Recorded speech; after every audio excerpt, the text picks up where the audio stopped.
สิ่งที่เห็นให้สละแบบหู้แล้วก็แบบลึกซึ้งเลยก็คือคอมเมนต์ของพี่น้อง FC ฝั่งไทยนะพี่น้องแบบว่าอ่านแต่ละคอมเมนต์บอกเลยว่าเขาเจ้ามีความรู้สึกที่ดีกับคนกะเหรี่ยงนะพี่น้องสละก็เห็นในความมีน้ำใจของประเทศไทยนะคนไทยเขาเจ้ามีความผูกพันกับคนกะเหรี่ยงเนาะพี่น้องสละเขาไปอ่านเบิ่งแล้วก็บอกเลยว่าซาบซึ้งเนาะความสัมพันธ์ไทยกะเหรี่ยงนี่บอกเลยว่ายาวนานแฮงนะพี่น้องสบายดีพี่น้องสวัสดีค่ะพี่น้องจ้าเมื่อนี้มาพบกับซ่องสาวละชาแนลอีกแล้วเด้อมาพบมาพ่อกับสละอยู่เพื่อนเด้อพี่น้องณตอนนี้ก็เป็นเวลา20:00 นแล้วเนาะพี่น้องเนาะสละก็ยังบ่ทันได้อาบน้ำอาบในดอกพี่น้องเนื่องจากว่าเพิ่งสิกินข้าวเสร็จเนาะพี่น้องเนาะพี่น้อง FC ได้ยังเนาะกินข้าวแรงส่วนสละมื้อนี้ได้เมนูต้มก๋วยจับยวนเนาะหรือว่าข้าวเปียกเส้นบ้านสละนั่นเองเนาะพี่น้องเป็นเมนูที่สละโปรดปรานอีกเมนูหนึ่งเนาะพี่น้องเนาะสิว่าง่ายๆกับเป็นคนที่มักกินเส้นเนาะพี่น้องเนาะบอกใส่คำว่าเส้นนะแบบมักเนาะบ่ว่าสิเป็นมาม่าบ่ว่าสิเป็นก๋วยเตี๋ยวนะพี่น้องผัดอุ่นเส้นใส่คำว่าเมนูเส้นนี่สละกินแล้วเขาเด้พี่น้องมื้อนี้บรรยากาศอยู่บ้านสละก็บ่ได้เย็นแล้วเด้อพี่น้องค่อนข้างสิไปทางร้อนแล้วเนาะช่วงตอนเที่ยงก็ค่อนข้างสิร้อนเนาะแต่เป็นช่วงเช้ากับช่วงแลงแบบนี้ก็บรรยากาศก็เย็นนะพี่น้องบ่ถึงขนาดว่าเย็นแห้งเนาะพี่น้องเนาะก็พออยู่ได้เนาะพี่น้องเนาะอาบน้ำก็บ่ต้องอาบน้ำอุ่นแล้วอาบน้ำธรรมดาได้เลยเนาะพี่น้องคนน้อยก็พอแพตตี้ก็เข้าไปเบิ่งการ์ตูนด้านในเนาะพี่น้องสละก็ถ่ายคลิปก่อนเนาะพี่น้องเนาะถ่ายคลิปเสร็จแล้วก็สิพาลูกอาบน้ำอาบในก็จังสิเข้านอนเนาะพี่น้องเนาะโอเคพี่น้องมื้อนี้สละก็สิมาเว้าเกี่ยวกับรัฐสารเชียงตุงโกโทเลไทยใหญ่เนาะพี่น้องสละก็ได้เฮ็ดคลิปนี้เนาะพี่น้องเนื่องจากว่ามีพี่ FC ทางสกลนครเพิ่นก็คอมเมนต์ให้สละเฮ็ดคลิปนี้เบิ่งเนาะพี่น้องเนาะสละก็ได้เฮ็ดคลิปนี้ก็เว้าถึงมุมมองความรู้สึกของสละเนาะพี่น้องเนาะคืออย่างสละลงคลิปไปเนาะพี่น้องสละก็ได้เข้าไปอ่านคอมเมนต์เนาะพี่น้องเนาะก็เฮ็ดให้สละฮู้ว่าในสิ่งที่สละเว้าไปก็บ่แม่นที่แบบว่าถูก 100% นะพี่น้องสละก็บ่ได้มีเจตนาเด้อพี่น้องคืออย่างสละเว้าแหละถ้าหากสละเว้าผิด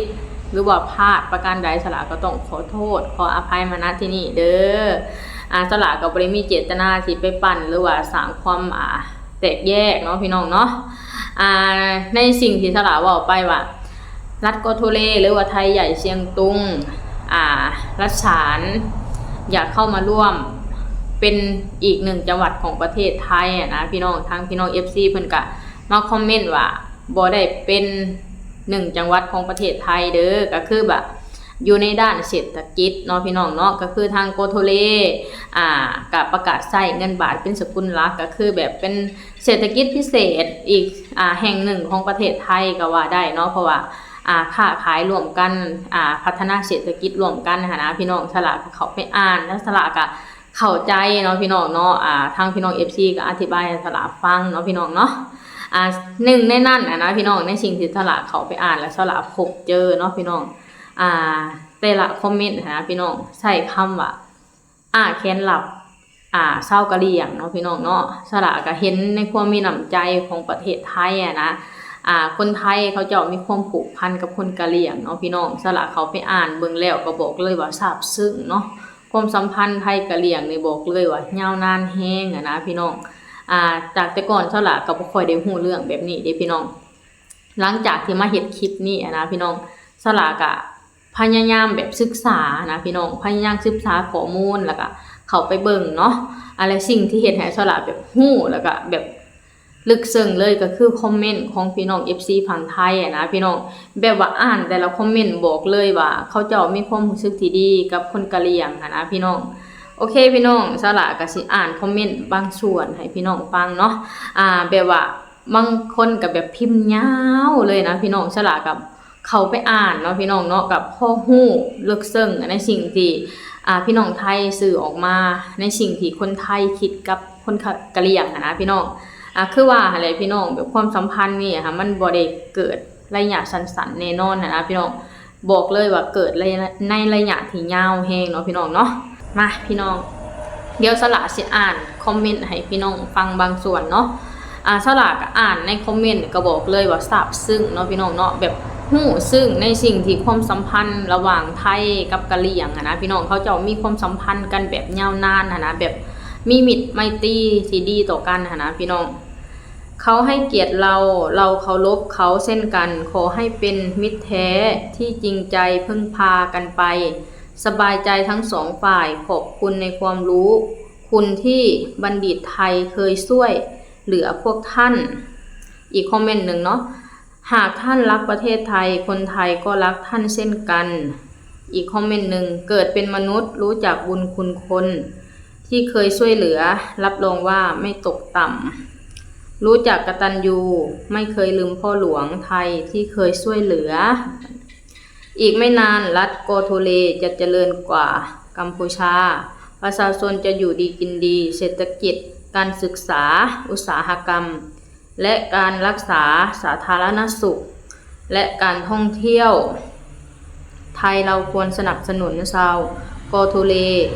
ให้มากควรให้ความช่วยเหลือให้มากประชาชนเขาน่ารักมากเรารักทุกชาติยกเว้นเนาะพี่น้องยินดีต้อนรับรัฐโกโทเลหลังจากต่อสู้เพื่อเอกราชมายาวนานมากๆถึงแม้ว่ายังต้องใช้เวลาอีกไม่น้อยกว่าจะเป็นรูปเป็นร่างกว่านี้แต่ดีใจกับพี่น้องชาวกะเหรี่ยงอย่างน้อยก็เริ่มต้นนับหนึ่งแล้วจากนี้ก็จงก้าวเดินเพื่อนับก้าวใหม่ต่อไปจากมิตรของกะเหรี่ยงความเจริญกะเหรี่ยงและไทยก็เคยเป็นชาติแผ่นดินเดียวกันมาก่อนอังกฤษจะมาแยกกะเหรี่ยงออกจากไทยสมัยล่าอาณานิคมคนไทยรักเขาเพราะเขาพูดจากใจจริงใจและที่สำคัญเขาต่อต้านยาเสพติดและกลุ่มเทาจากนี้ไปพี่น้องชาวโกโทเลจะต้องเจริญรุ่งเรืองอยู่ดีกินดีนี่แหละเนาะพี่น้องอันนี้ก็คือบางส่วนเนาะพี่น้องเนาะสลาเขาไปอ่านคอมเมนต์ของพี่น้องไทยเนาะส่วนหลายนะพี่น้องมีแต่ใส่คำว่าแค้นหลับพี่น้องชาวกะเหรี่ยงเนาะบอกว่าสิเป็นไทยใหญ่บอกว่าสิเป็นเชียงตุงรัชสารเนี่ยนะพี่น้องเขาเจ้ามีความสัมพันธ์ที่ดีต่อกันเนาะพี่น้องเนาะคืออย่างคนเชียงตุงคนรัชสารคนไทยใหญ่ก็ใส่คำว่าเมื่อก่อนเคยเป็นของประเทศไทยเนาะใส่คำว่าเป็นเสื้อสายอันเดียวกันมาก่อนนะพี่น้องเขาเจ้ามีความสัมพันธ์ที่ดีเนาะและคนเหล่านี้เขาเจ้าเทิดทูนในมหากษัตริย์ของไทยเนาะพี่น้องเนาะก็คือบ่เคยลืมบุญคุณนะพี่น้องทางคนไทยก็แบบซาบซึ้งในความจริงใจที่คนโกโทเลมอบให้นะพี่น้องหรือว่าคนกะเหรี่ยงนะพี่น้องแบบว่าคอยซัพพอร์ตคอยช่วยเหลือนะพี่น้องคืออย่างทุกมื้อนี้เนาะทางรัฐโกโทเลก็ประกาศใส่เงินบาทเป็นหลักก็เป็นสิ่งที่ดีเด้พี่น้องสละเสื้อได้ว่าถ้าหากว่าได้เขามาร่วมเศรษฐกิจกับไทยเนาะคำว่ารัฐโกโทเลสีพัฒนาเก่ากระโดดเนาะพี่น้องสละเสือเด้เพราะว่าประเทศไทยเขาเจ้าแบบว่ามีคุณภาพเรื่องการพัฒนาเนาะ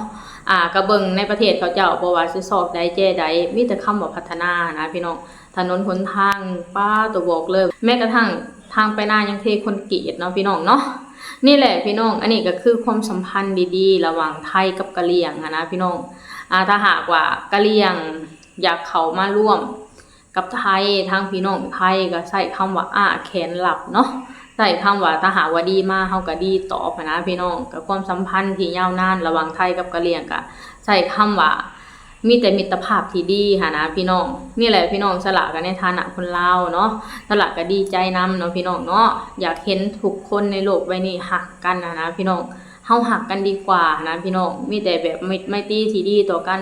ทำมาค้าขายซึ่งกันและกันด้วยความสุจริตแล้วก็พึ่งพาอาศัยซึ่งกันและกันแบบนี้นะพี่น้องเป็นสิ่งที่ดีเด้แล้วก็มีความสุขเนาะพี่น้องสละกันในฐานะคนลาวก็ขอแสดงความดีใจนำเด้อเนาะคืออย่างในคอมเมนต์เนาะทั้งพี่น้อง FC ก็ใส่คำว่า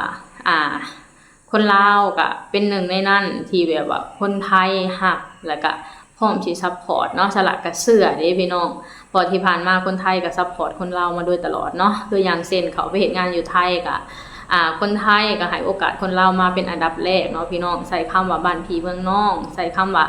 เสื้อสายเผ่าพันธุ์อันเดียวกันสละฟังยามใดสละก็ดีใจเด้พี่น้องรู้สึกว่าเฮาเข้าไปอยู่บ้านญาตินะเฮาเข้าไปอยู่บ้านที่อบอุ่นที่สุดก็คือประเทศไทยนะพี่น้องใช้คำว่าบ้านหลังที่2เนาะนี่แหละพี่น้องสละก็ขอเป็นกำลังใจให้พี่น้องชาวกะเหรี่ยงทุกคนขอให้สู้ๆเนาะมิตรภาพที่ดีแบบนี้ก็ขอให้ประคองหรือว่าขอให้แบบยึดมั่นแบบนี้ไปดนๆเนาะพี่น้องเนาะโอเคพี่น้องสำหรับคลิปนี้สละก็สิขอจบคลิปสำนี้ก่อนเด้อขอให้พี่น้องทุกคนกดไลค์กดแชร์กดติดตามให้สละในเด้อสบายดีสวัสดีค่ะ